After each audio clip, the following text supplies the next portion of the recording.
oyo toza na kati ya association. Association eza na mibeko nango d'où on doit respecter.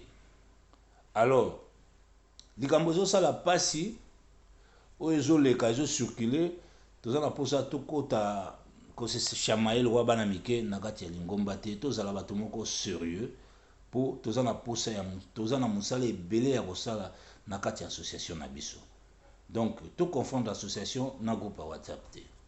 Mutu moko te aza na droit ya kotia publicité na ye soit makambo oyo alingi esepelisi kaka na groupe si ça nous concerne pas l'association. Donc nakopesa bino exemple yo mutu bapesi yo musala zwa bafiche oyo bakomi epekisami komela likaya bambaka yango quelque part ozokende kobamba fiche yo moko na likaya na liboko oza komela. Exemple nini okopesa na batu selon affiche oza kobamba. Ndenge moko tozokomona batu baza kopartager ba règlement d'ordre intérieur ba bordereau ya ba référence bancaire pour na batu ba cotiser mais ils ont servi na on a rien et puis batu moko bango moko baza na exemplaire te bazo respecter yango te. Nazui kaya ndeko na biso Mobutu pour vraiment na ko souligner mingi sur ye. Mobutu ces derniers temps ba comportement il fait ce qu'il veut azo respecter ba loi oyo ye moko azo kango azo tindela batu te parce que constitution na biso ekangi na ba point ebele ba article ebele zo kanga ye kaka. Donc eloko moko te ekoki ko bima sans ezala signé par la présidence na aval ya secrétariat général na comité directif. Et tant que bomoni porte-parole ya groupe abimi kunate donc masolo wana ezoleka kuna ezo concerner association te et puis biso toza au courant nango te. Pour biso photos à au courant eloko wana faut comme la biso to discuter yango na kati ya comité après tozwa ba conclusion pour na to ya kobimisa yango na groupe. Donc ce mutu a se permettre à ça ba délire na ça nous concerne pas. Et puis na article kaka ya biso to parler qui sur makambo ya ba liwa. Omoni bandeko tango tozo senga tozala nde toza na groupe toza ebele tozo yebana te parce que y a des batu oyo ba sur miwe total ba se manifestera te façon ya ko cotiser ezalaki façon mo boye pe ya ko se recenser lokola recensement po toyeba nani aza membre na kati ya groupe po toza ebele toyebani te.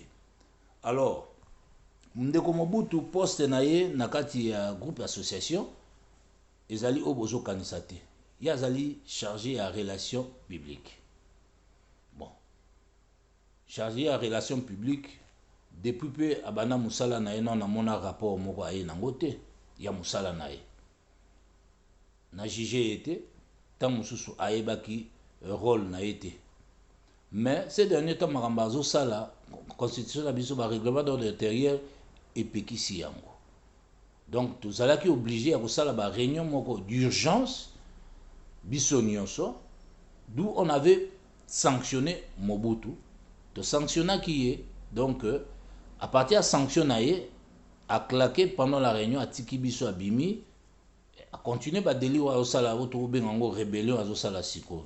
Ya on a ligne na bandeko ka to fungola miso l'association existe et puis équipe au état musa association ezali en marche toza ko fonctionner. Ba makambo wana bozomona ça nous concerne pas pour to yebi yango te. Biso moko na comité zaki na likanisi andeko oyo toyebaki kutu teka za na groupe oya uti kotika biso tolingaki tozana likanisi ya kosala qu'est-ce qu'on va faire ce qui cotisation moko ezala spécial pour na ko apporter quelque chose na famille na ye mais na ndenge wana te oyo ezotambola lelo et puis batu oyo boza kopesa bambongo na bino soki moyen ko retirer yango bo retirer yango parce que l'association bana libanda ya Cameroun toza ba responsable te na bambongo bozo pesa wana parce que totindi mutu moko te tant que porte-parole ya groupe na biso abimité c'est que biso to tindi yango te biso to lobi yango te donc mutu azosala na ndenge na ye azosala ba rébellion na ndenge na ye soki bino ko faciliter tâche wana ya kopesa kai bambongo biso toza ba responsable ya makambo wana te na osengaka na bato ke tosalelaki bomoto na biso awa toyaki mpona lisanga retrouvaille après retrouvaille tozwaki likanisi ya kokota na association sikoyo na association toza na mabongisi oyo toza nango mposa mpona kosala mpona ekolo na biso bamakambo ebele ezali ya kotraite eloko ezofrene biso ezali statut na biso soki ebimi e tokozala vraiment na vitesse moko ya kosakana te mpona marche ya association Donc soki bato bazalaka bazokanisaka kaka eza groupe ya WhatsApp baza omikosa. Et puis na association bana libanda fondateur azate toza biso to ba cofondateur poza idée ya bato nyonso awa fondé azali te président azali provisoire ngai o nazoloba na bino.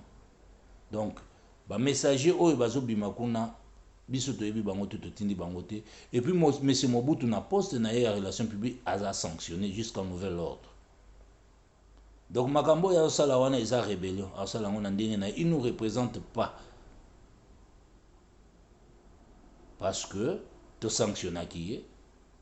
Donc alingo ndima sanction te yango aza ko agir na bandenge wana. Donc ndeko Mobutu aza sanctionné. Donc ba cotisation na bo cesser kotia yango parce que eza légalité biso toyebi yango te to sengi mutu te a kongola mbongo et puis mutu a kongola mbongo association eza Mobutu te. Demandez ko tozala mayele tozala batu tozwa eloko au sérieux totala pe pasi o bandeko musu bamonaka na molili o bino boyebi te baza kosala po eloko ekende liboso. C'est mieux de critiquer parce que boyebi te nini o ezoleka les gens souffrent po eloko o etelema etambola. Alors tozala quand même batu moko baza na considération tosalela kibomoto na biso eza te tokoma place moko ya kodiscuter po bato bamona biso tokodébattre nini